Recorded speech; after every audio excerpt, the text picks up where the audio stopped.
from another planet. Please like, share, and subscribe, and ring that little bell. Ring the little bell so you're notified when new videos drop. It is a bit of a strange week here in Fandom. It's always a bit of a strange week. You know, I say that pretty much with, every one of these videos, always a bit of a strange week. How's it strange this week? Well, it's pretty gay this week. I think that's the best thing.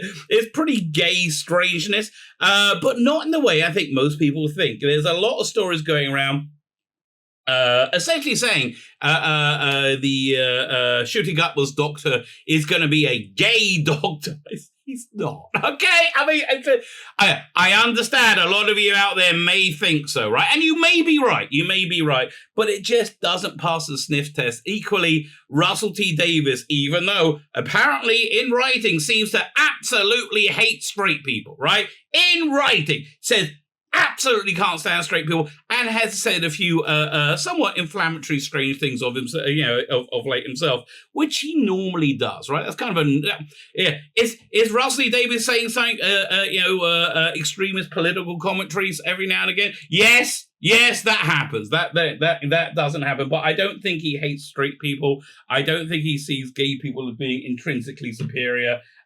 Even though, again, you're going to say, but what? Look at it. If you don't know the story, I will walk you through the whole thing. No, but the bottom line is this. Knowing what you know. And it's a really important skill to develop. I wasn't always religious. I got religious when I was 19. I was on holiday in Israel, and I wandered into this rabbinical ceremony that does outreach to non-religious people, right? I had an open ticket, and they're offering free food, free food of each bed, and I was agnostic, atheist, normal, right? Normal, but that's how I would. Well, for me, I was normal, normal, So I came for the classes. I'm like, yeah, why not? I'll listen to Buddhists. I listen to anybody. I'm an open-minded guy. I like to hear other people's points of view, right? I never expected to be won over. Really, genuinely. I really, really didn't. I thought I'd be there for a couple of days and that's an interesting experience. I ended up staying the rest of my life. Well, I stayed religious the rest of my life. I stayed in that ceremony about 6 years, I think? Yeah, it was a long time. It was a long time. But the point is this, one of the fundamental lessons that the rabbi of that place, the head rabbi, the Rosh Yeshiva, he's called Rabbi Noach Weinberg, or blessed memory. And go find it. He has some really good lectures online. He's a very charismatic, interesting man. And you don't have to be Jewish, and you don't have to be religious. You don't have to be Jewish. You don't have to be Jewish or religious, right, to appreciate it. But one of his things is know what you know, right? And know what you don't know. I like Survivor, right? I love Doctor Who. I like a bit of Survivor. Do you remember the guy Russell Hands? He was in it, 10 years ago? And he completely revolutionized the game of Survivor by lying. Just by lying! And people didn't ask them, what do I know? I know that he told me that. I don't know if that's real. All you know when somebody's told you something is that they've told you something. And you got to work out why they're telling you that. Is it because they want to inform you? I think in this case, they want to validate themselves. That's what I think is going on. They're taking something, they're twisting it, and they're using it to validate themselves. Then us in the on our side of the cultural aisle, right? And I say, the cultural aisle, we're somewhat divided as a society. The inferences they're taking, the validation they're taking, we are then that feeds into our own prejudices. Like many people watching this channel have been very, very hurt by. And genuinely so, right? Genuinely so by Doctor Who over the last few years, because people like me, love Doctor Who, right? People would absolutely adore Doctor Who. And, the current era hasn't been universally loved. I'm posting this video on more general Doctor Who channels. I try and stay away from that when I'm posting something that I think some people will find controversial, which is strange coming from me, because I say lots of things that are controversial all the time, right? I don't mean to. I just bumble into it. But this one I'm going to post on the channel because I think this is a conversation we can have across cultural aisles. Like, share, subscribe. That's very good. If you're new to the channel, please, please, please comment. Let me know what you think. If you disagree with me, Disagree, it's fine. We can disagree without hating each other, right? What a crazy idea that is. We can disagree without, thinking each other's evil. I do not think you're evil. If you disagree, I think you're wrong. But I don't think you're evil. Like, I've been wrong plenty of times, and I don't think I'm evil. Well, I'm a bit evil. But, I have to put reality in there a little bit. Anyway. Like, share, subscribe, comment. All those things are very, very good. If you comment, I will endeavor to reply to you. If I'm saying insensitive to you, you're welcome to come on the channel, and not for a fight. We can just talk this out, right? Genuinely. It's, there's so much more that we human beings agree on than stuff we disagree about.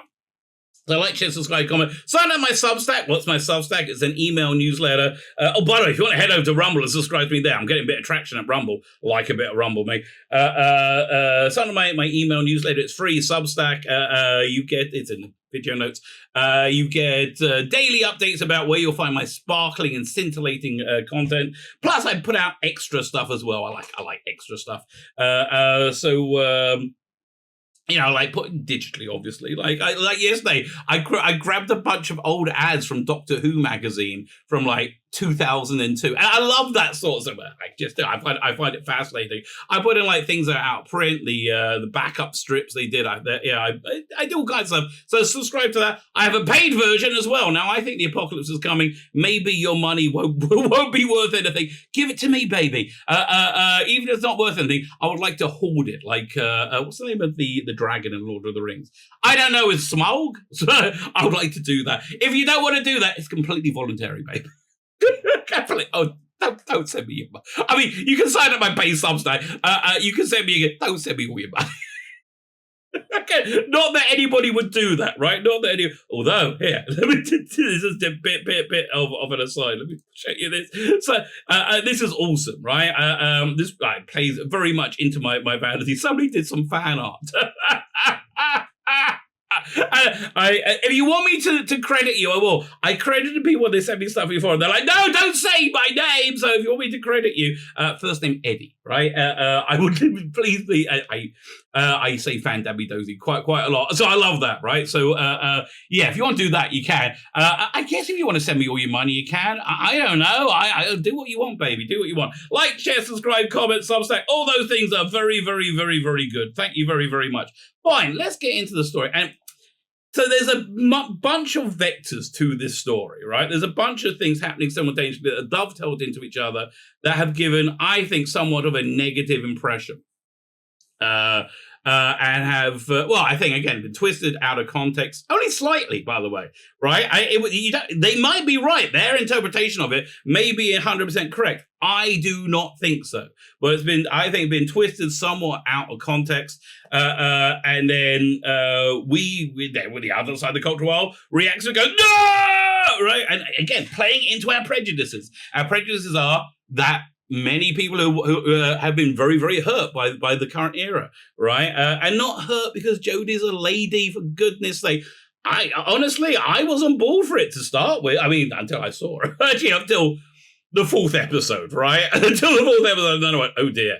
And then by the time we got the fifth and sixth episode, I was like, this is really bad, right?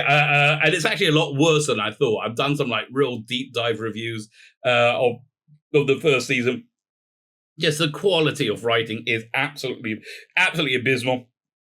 Yeah, in my subjective judgment. And also, I found the characterization of the Doctor bizarre. Like, why would you have the first... it's a big deal having the first woman to play Doctor Who, right? So why would you write her as a nincompoop buffoon? Which is basically, what is a Doctor? I don't know what's going on. I mean, that happens so often. I don't understand. I think Doctor Who should be the smartest person in the room and an anti-authoritarian authority, right? I just think the way they've written and the way Jodie has portrayed the role has been the opposite of that, been an authoritarian moron, right? And again, it's not me that wrote her dialogue and had her do it. And honestly, I think a female Doctor could have worked. I just think it was very badly cast and very badly written. I'll go into it in detail, but we don't have to. Listen, if you liked it though, God bless you. I wish I liked it too. Really, I genuinely wish I liked it too. Fine. So, there's been many vectors to the story. So where should we? Let's start over here, right? Let's start with this. So this was posted on the popular Facebook page, Doctor Who page, right? So we're going to read it, and it sounds bad. I want to be clear. It sounds bad. And then we'll put it in context, and we'll decide how bad it actually is. It takes a lot of nerve and a lot of work to love Doctor Who. I think in the 80s, sure, when Russell and I were both young Doctor Who fans, we're about the same age, right? He looks a lot better. He looks a lot better. Even with all that stress, he looks a lot better. But yeah, look, Doctor Who was not something that would endear you to the ladies, right? When I was a kid. Not really. I mean, and I'll go through season 22 right now, the Blu-ray box set. I've just finished Time Lash. That was a lot of work, okay? It took a lot of work to love, nerve and work to love Time Lash. And I do kind of, I like a bit of Paul Darrow. What can I tell you? I think I'm going to be really bold now and say you've got to be cleverer than the normal viewer. That's correct, right? That's why I think Doctor Who appealed to marginalized people. People who are a little bit different, right?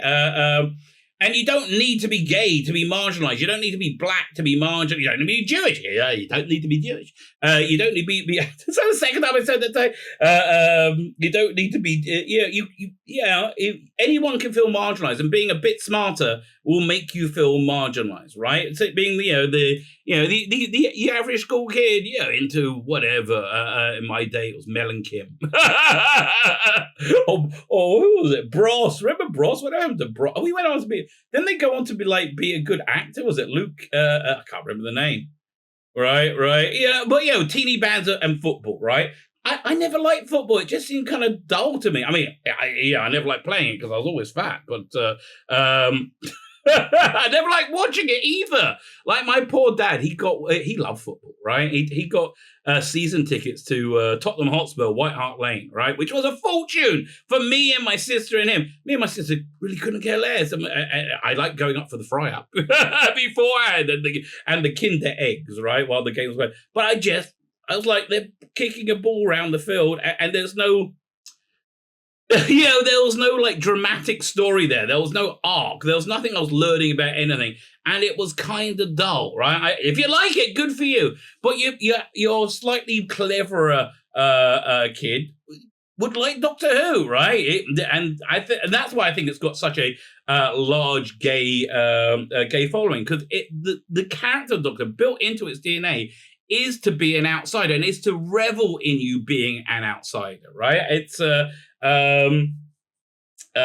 good thing, right? It's totally a good thing to be an outsider if you love Doctor Who, right? And that's how Doctor Who makes you feel. It makes it feel okay to be different, and that's why I think as I said, there's a large it's basically a fan base full of marginalized people who like the TARDIS and spaceships, right? That's essentially what it is, and nobody has a monopoly on marginalization. You're a white male. Yeah, white males also have shit as well. No one's got having a good life. I think absolutely no one is having a good life right now. This is just an aside. I've talked about the cultural divide, right? We have a cultural divide, and both sides say exactly the same things about each other. They're trying to destroy democracy. They're trying to destroy, and they both believe it, right? I think a very tiny, small band of elites are controlling us somewhat through social media to make us hate each other. And I think they're freaking miserable too. I think we're miserable. I think there are people on the other side of the aisle are miserable. And I think the elites are miserable. I mean, have you seen Hunter Biden? And this is not a political broadcast. I do talk about politics a lot because it interests me. But so there's all these pictures and video of him hanging out with hookers and doing crack and just not good stuff. But it's sad, really, because he's not just paying for sex; he's paying for somebody to pretend that they love him, right? And it's kind of heartbreaking. It really did to a certain extent. No one is happy, right? That's bottom line. No idea how we got to that, but I think that was an important aside.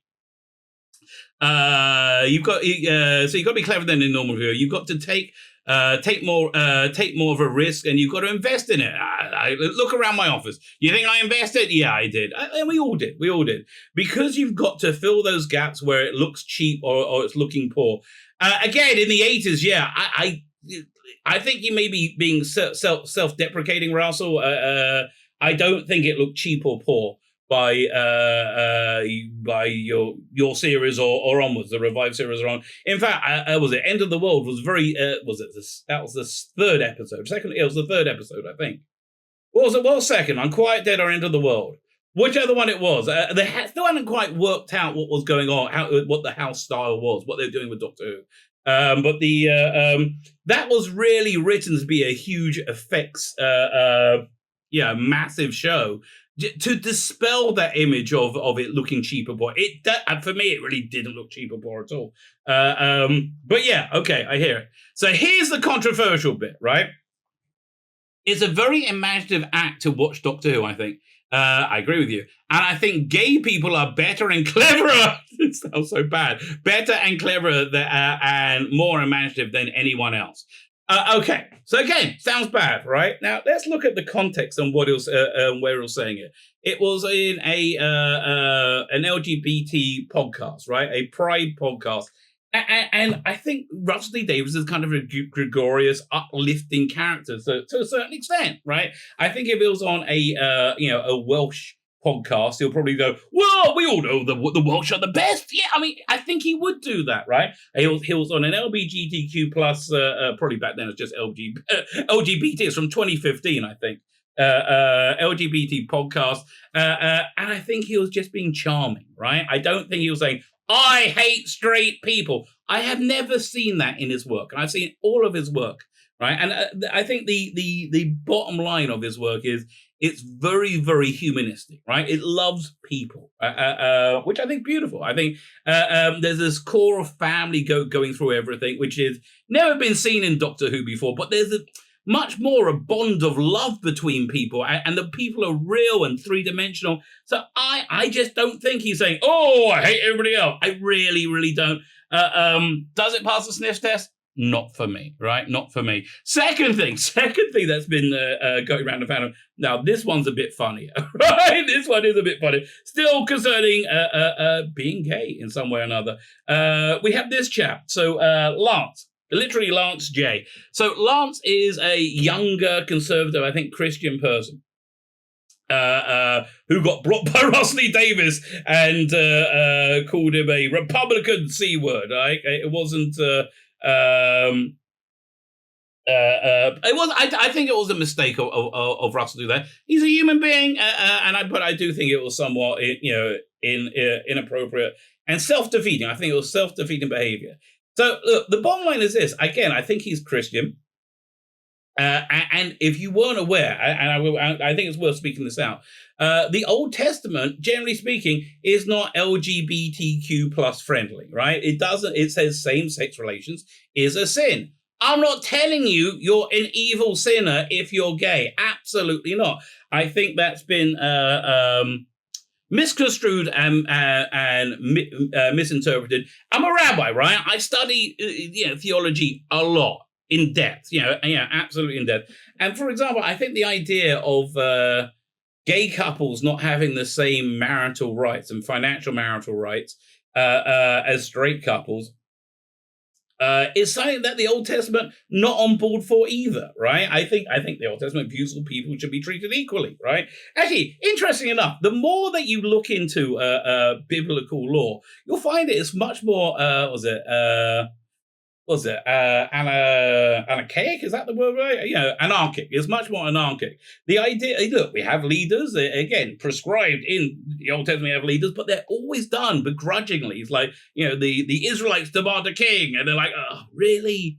You want?" Because what God wants, from my interpretation of it, is, well, primarily what God wants is for us to be happy. That's the function of existence, for us to experience pleasure and happiness, and one experience pleasure and happiness normally through growth and being a better person, right? And that's kind of the function of the Bible. The Bible sets out it's a user manual for human beings. And again, I'm not telling you that's true. I'm telling you that's what I believe. I'm not trying to imprint my views on you, right?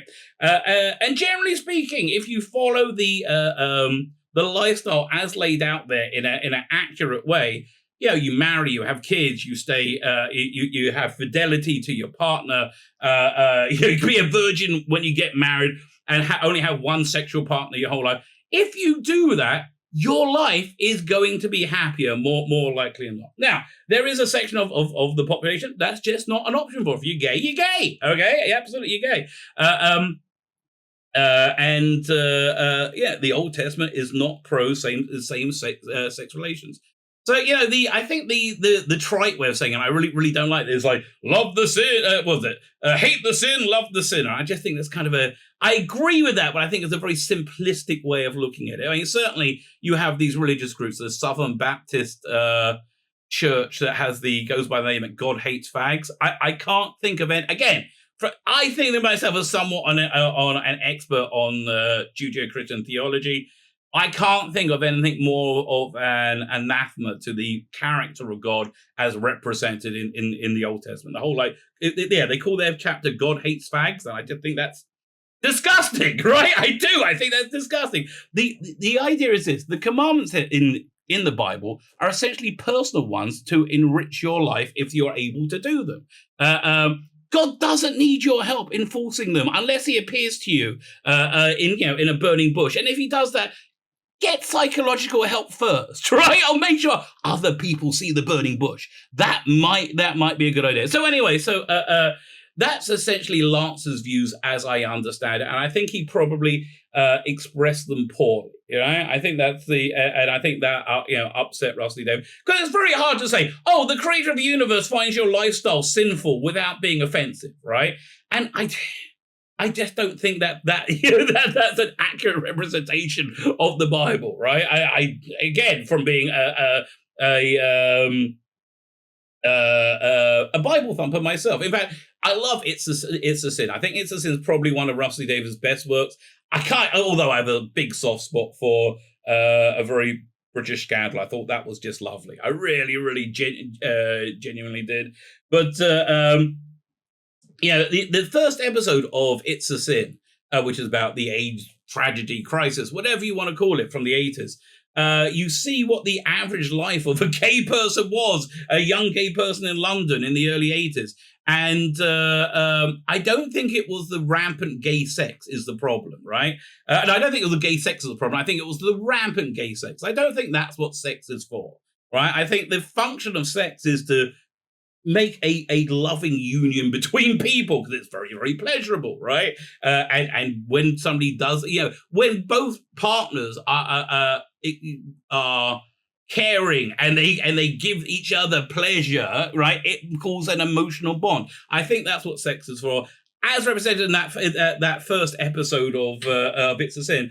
I don't think that's what sex is for. I think if God was miffed, it will be at that. Doesn't matter if it's heterosexual or if it's gay.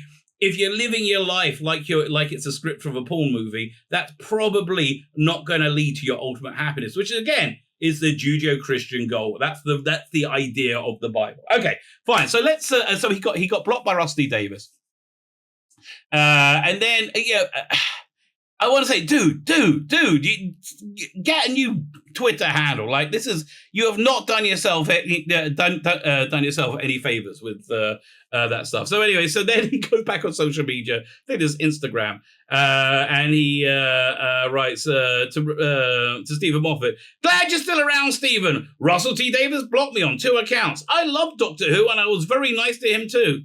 He didn't really feel that way about that, as I understand it. He just didn't particularly like my views in politics. Well, again, we live in very, very, very contentious times where I think, again, both sides of the political world, the more politically active you are, the more likely you are to believe that the people on the other side of the aisle of you hate you and want to destroy you, right? But you really should look a little bit more deeply. Which I never even brought up. But 11 will always be my favourite. Let's go, Moffat! Yeah, that didn't work out well, because Stephen Moffat, I think, had a Very good response, right? I genuinely do. I think it had a great response. He said, seriously, look, I'm an old leftist, yes. But I have plenty of conservative friends and I don't love them any less for that. That's what an old leftist was, right? Terence Dix and Barry Letts. Barry Letts was an old leftist. Terence Dix was a conservative. Very good friends. That's the way it should be. Honestly, the disagreements in politics should be about, it's really about how we allocate funds of the country best to best serve the people, right? To do that, probably we should fire or execute all our politicians. Yeah, I wish we had a brain scanning device for anybody who went into politics. And if you have any desire whatsoever to be a politician, you are immediately banned for it from life. That would probably be better, right? So yeah, I'm looking over there. I'm playing it. I don't love them any less of that. But none of them, left or right, will post, for example, a video of people cheering at the end of Pride Month. Now, Stephen, I think you're a little bit out of date at this point. Pride is not what it used to be, right? Pride isn't about two people loving each other and having a life together, right? Which again, any sane person, religious or not, should be on board for, right? Yeah, I remember when same-sex marriage started in the UK. Again, I'm a Bible thumper. I very much thought it was going to be a bad idea for society. I believed it will be a slippery slope into depravity to a certain extent, and I think I've somewhat been vindicated on that. The stuff we're seeing now would have been impossible a year and a half ago. So yeah, Pride Month isn't Pride Month anymore. Like Pride Month didn't used to include a middle-aged, overweight person wearing only leather chaps twerking on a float to a 6-year-old, right? Equally, we got this really disturbing stuff going through society. Here's what I think is going on. Little girls, especially, little boys to a somewhat lesser extent, I think, when they hit puberty and before, they're very, very, very body conscious and they feel, it's very easy to be worried about your physical appearance, right? And I think we have these massive multinational corporations like Disney that then you use that uncertainty, that very natural finding your way through your sexuality at a young age, and they use that confusion and they say, oh, maybe you're trans, maybe you are. And I'm not saying there aren't genuine trans people out there, but I am saying I think Disney very much promotes that idea, as does much of society, right? And so who cares? What's the downside of that? I think the downside of that is they're convincing people to adopt a sexuality that they may not have. But even more so, it goes along with gender-affirming care. Gender-affirming care is chemically castrating little boys or giving double mastectomies to little girls, permanently sterilizing kids. And I just think that's evil, right? I really think you should wait to 18 at the absolute minimum. Right? I think you should wait to the age of consent for sexual relations before you have control to alter your body, right? To such a radical degree. And I don't think that's an expression of hatred to anyone. Right, I think, but that's what Pride Month is now, and I don't think most gay people are on board for it either. Why do I not think that? Because I think most gay people, as well as being gay, are also people, right? Most people do not want to see children mutilate themselves, especially if they're not really trans. They're just a bit confused, as I think 87% of people of children that identify as trans, end up saying it's like literally growing out of it, right? So the trans thing, and so the Pride Month was weird. There was the drag queen, the drag shows for kids. It was very much relentlessly shoved in your face, quite literally, if you're a 6-year-old at a pride parade. I can people cheering that it was over. It was bizarre. Whatever happened to public decency, and what is wrong with public decency? Right? What's wrong? What's wrong with intimacy? What people do in the privacy, in privacy, is their own business, right? I don't think we should have this overt sexuality in a public forum. I think it's indecent, and I think it is bad for society. Right? But that's my opinion. I don't know if I'm in the majority or the minority. I think I am, but everybody always thinks they're in the majority, don't they? Anyway, so he posts a video of people chewing into private space because it's aggressive and hostile to gay people. I understand why you say, again, a couple of years ago, I would have agreed with you, right? Right now, maybe not. Anyway, what happened was this, Stephen says. You were offensive to gay people, and a great man who happens to be gay took offense. I agree with, yes, that's pretty much what happened. What did you expect? Take my word for it. The doctor would not have your back on this. And I really think that's a great response, right? I think that was a very compassionate response.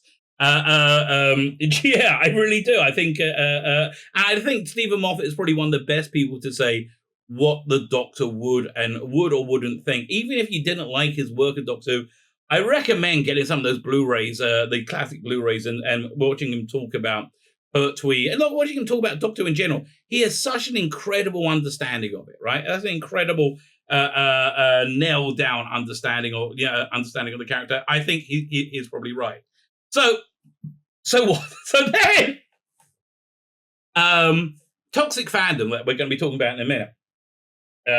Toxic fandom read it said, now, people who believe in these strange things, that children should be allowed to have double mastectomies and chemically castrate themselves, or believe there should be postpartum abortions, right? Or not abortions up until the 9 months. But again, I don't. And the polling is most people do not support such thing. I think most people also support abortion being safe, legal, and rare, right? I don't want to see a return to the backwaters of abortions, of illegal, unsafe abortions happening. And honestly, that's not even in the ballpark of happening. If you're following the hysteria with the Supreme Court, they said they extended their powers by denying women their rights. What actually happened is they reduced their powers and said the local states should decide. Why? Because morality changes with location. You have a place like California where the bottom line is, I just don't think they believe life has intrinsic sanctity. I think they think being causing pain is bad, like emotional pain. But if a woman becomes pregnant, it doesn't really matter if it's a life or if it isn't, right? That's why the whole debate is when does a baby become a person? The answer is never. You know why? The answer is according to California, why never? Because life doesn't have its sanctity. They say it's just a bunch of cells. So are we. So's a newly born baby. They're just a bunch of cells, which is why postpartum abortions are okay. They're on demand, paid for by the state. Now, I think that's immoral, right? The people of Alabama think that's immoral. They think life has sanctity. So why is it that the people of California can impose their will on the people of Alabama, right? So I think the freaking out that's going on around that is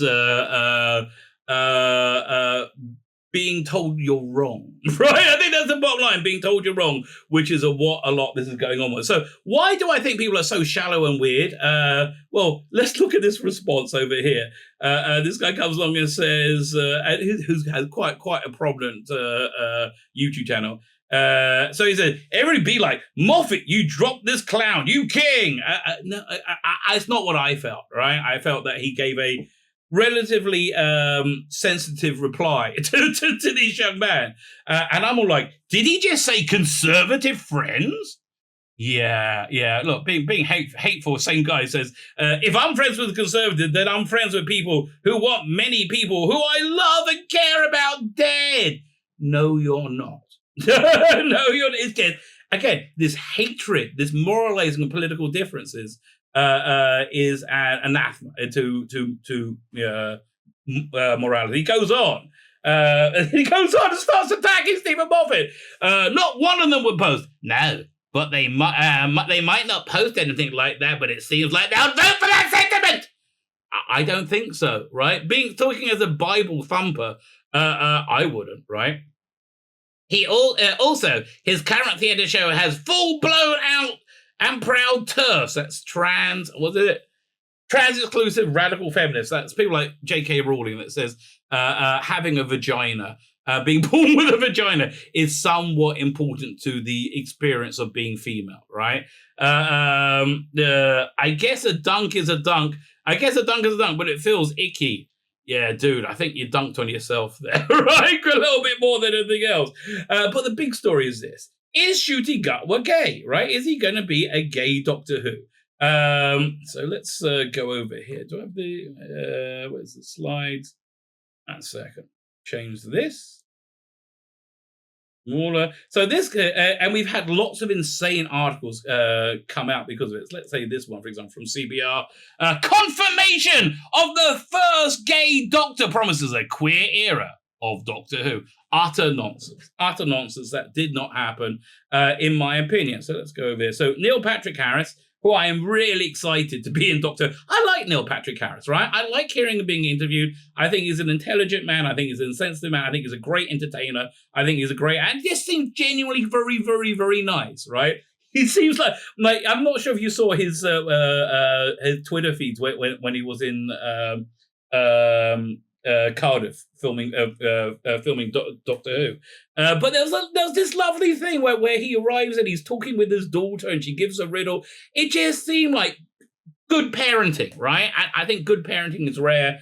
So I am really psyched for him being in Doctor Who. I think it's a great thing. I think it's going to bring in a lot of people. I think the 60th and Shooter's era is going to be huge, like huger than David Tennant, huger than it was in the revival. Why? Because I watched Doctor Who, the revived Doctor Who, with my kids when it came back. And look, my little daughter at the time loved Rose, right? She was blonde, Rose was blonde, completely related to her, cried buckets of tears when Rose left, right? Just buckets of tears from Bad Wolf Bay, right? It was so cute. But anyway, so she's got very fond memories of Doctor Who. She doesn't watch it anymore because she's like 25 now, right? So, but she does watch Sex Education, right? And if you don't watch it, maybe you know Yasmin Finney, right? It's got 10 million TikTok followers. They're all gonna come and watch Doctor Who, right? Or a good portion of them. I think it's gonna be huge. And if Russell produces something that's going to be entertaining, that's exciting, that's Doctor Who, right? If he produces something that holds people, it's going to be bigger than ever, right? And that's really where I think it's going. So I don't think this passes the sniff test that Russell T Davies is going to make a gay Doctor Who. But this is the source of it. It was a Neil Patrick Harris who was promoting his new Netflix show on in the Variety podcast. And at the end, they started talking about Doctor Who. So it's about 4 minutes. Well, I'm going to stop and we And then last question for you. I have a lot of questions for you, but last question, Doctor Who. Doctor Who, are you a fan? Yes. It was a delicious fit. Yeah. I have been trying to do less things because for the past, probably 7 or 8 years, I've just been interested in doing more things. Not to avoid anything, but I've just been given weird, great opportunities to do overt, crazy things. Yeah, I have to say, Neil, you deserve those great opportunities. You genuinely deserve them. Honestly, I think it's fantastic. And I love doing host an award show. Yeah. Wait, what should we do? Some stand-up jokes? No, let's do it. Song and dance number. Yeah, let's do that. I need to do less things, right?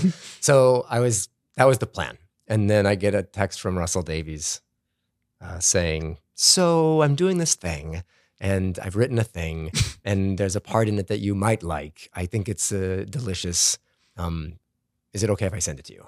And I said, well, of course, Russell. You're Russell T Davies. No, they know each other from It's a Sin. He was fantastic in It's a Sin as well. I mean, that performance had real genuine pathos. I know a lot of you out there hated Matrix. What was the last Matrix movie? Matrix Resurrected, I think maybe. And yeah, listen, it wasn't as good as the initial Matrix movie or even the sequels. What I did like about that, well, I liked several things about it. I liked it was a legitimate continuation of the story without invalidating the initial story. right? Normally when they do sequels, they got to, like the Star Wars, one of its many problems was it just erased the victory of the original trilogy, right? And everything was still awful. So I didn't like it. But the Matrix movie, there was genuine change, right? You saw like the people and robots living together, and you heard how everything progressed. Anyway, Neil Patrick Harris was in it playing the villain, and it was a very different type of villain. It was a very like suave, relaxed, very charming, funny villain, right? So I liked him a lot in that. I liked him in Starship Troopers. I liked him in Dr. Horrible. I think he's a fun entertainer, right? Anyway, let's keep going. Of course.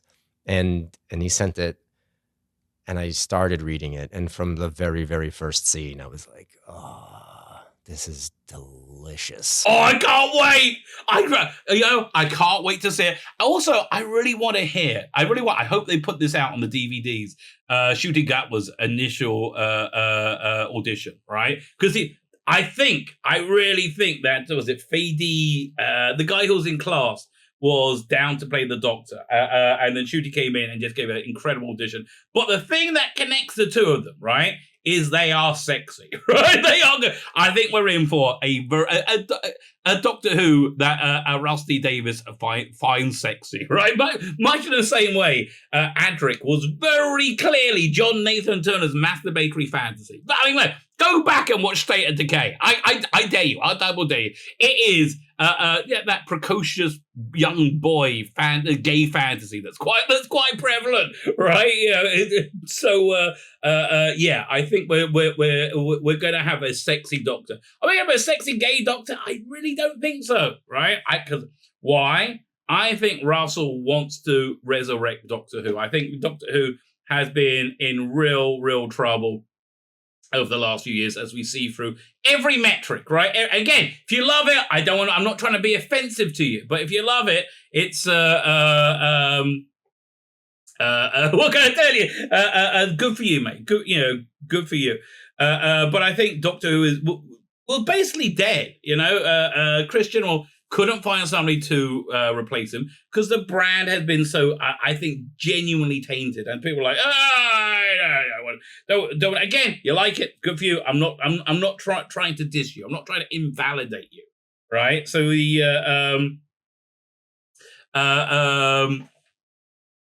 what was I going to say? So what was that? So I'm not trying to invalidate you. Because I did like Doctor, but it did. It destroyed merchandising. It destroyed. It really damaged the brand. I think maybe Stephen Moffat could have revived the brand, but the one to really do it was Rusty Davies, and thank God he was up for it. And let me be clear.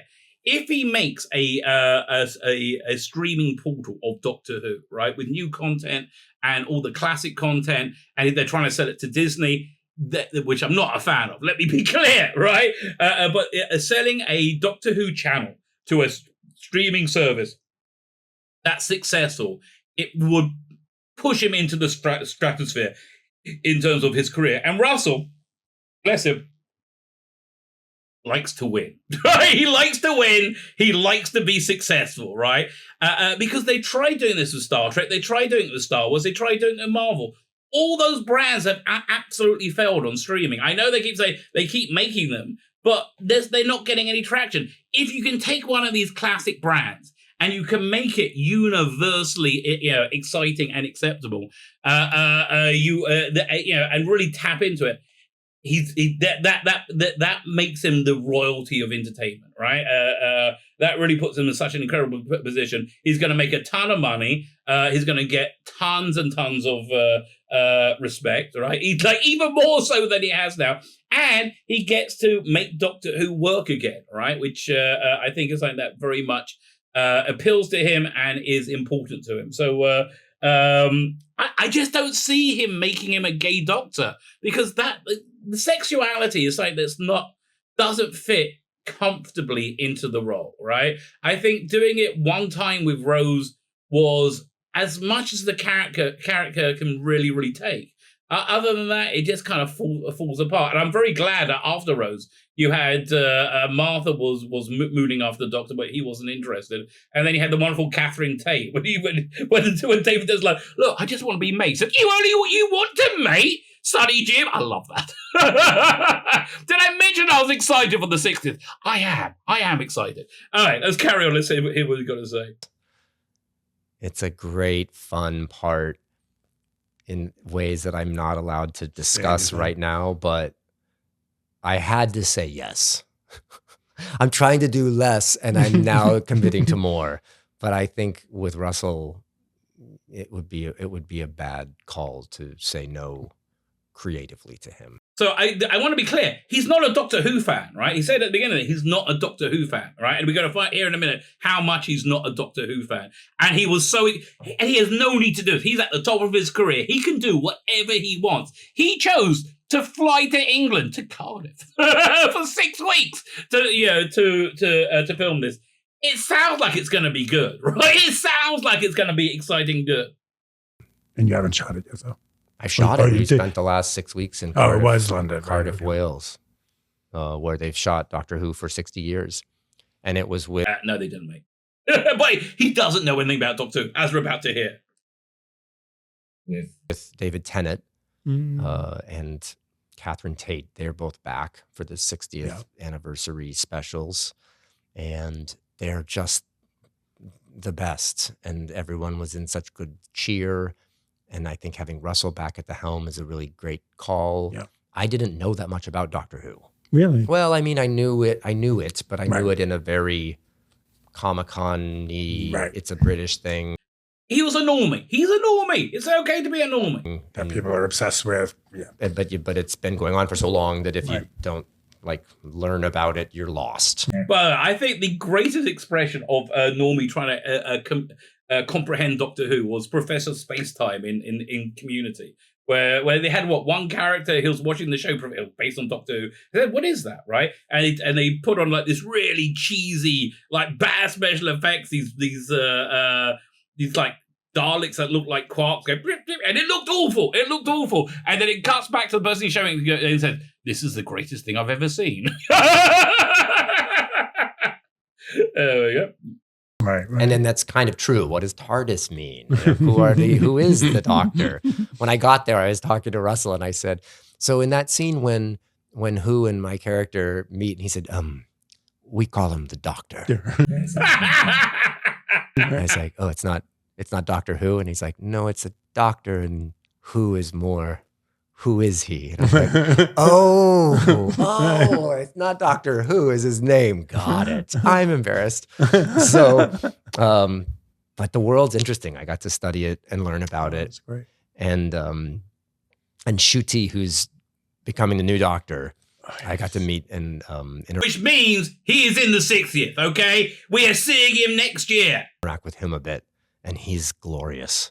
And he's, he'll be the first gay Doctor, which is going to be super cool. Yep. So it seems to me he's like saying he's the first gay. It's like saying he's going to be the first Black Doctor, because unless he whites up, he's going to be the first Black Doctor. I think Lenny Henry did that great comedy special where at the beginning he impersonates Steve Martin, right? And they put latex over his face to make him white, right? And I think in the titles or the making of, he's like saying, yeah, gee, this is what you white people have to do every day. I don't think she's just going to do that. So you can't take off your skin, right?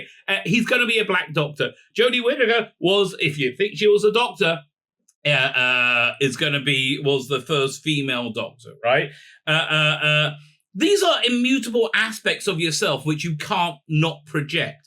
You can easily not project your sexuality in a essentially asexual character. I think he's saying he's a gay man, a sexy gay man who is playing Doctor Who. And that just seems to be the most logical take on it for me. Let's hear what else he's got to say. Be a sexier Who. Shoot, I did it. A sexier Doctor. And I'm excited. The only drawback with that is it doesn't come out until November of 2023. So I'll have probably forgotten all of their names by the time I'm Yeah, actually supposed to talk be about like Doctor. So there was a hope we were going to get like a sneak peek or something at Christmas this year. No, it's November 23rd. Doctor Who? it. I see what you did there. Neil, thank you. Thank you, sir. He's just so charming. Really, I mean, that's the bottom line. He's just so very, very, very charming. So, is Ncuti a gay doctor? I don't bloody think so. I mean, that just seems silly. Unless I'm wrong. If I'm wrong, I'm wrong. Listen, if it comes out and it's garbage, I will tell you. I always try and tell you the truth. I expected to hate Star Trek Strange New Worlds. I absolutely loved it, right? I absolutely adored it. I expected to love Orville Season 3, New Horizons. I absolutely hated it. So, it's like, if I'm wrong, I will tell you that I'm wrong. I don't mind being wrong. Every human being is wrong every now and again. It's okay to be wrong. It's okay to disagree. If you disagree with anything I said in this video, please come and comment or come on the channel. We'll have a chat, right? Having a chat is always a good thing to do. I do live streams on Sundays, Tuesdays and Tuesdays and Thursdays. I'm not doing a live stream this Sunday. It's a big Jewish. Well, I wouldn't say holiday. It's a morning day. It's like we don't eat or drink for 25 bloody hours, and it's going to be insanely hot. However, they say if the Messianic age does start, that day becomes a festival. So we got China surrounding Taiwan, and which seems to be about to fall.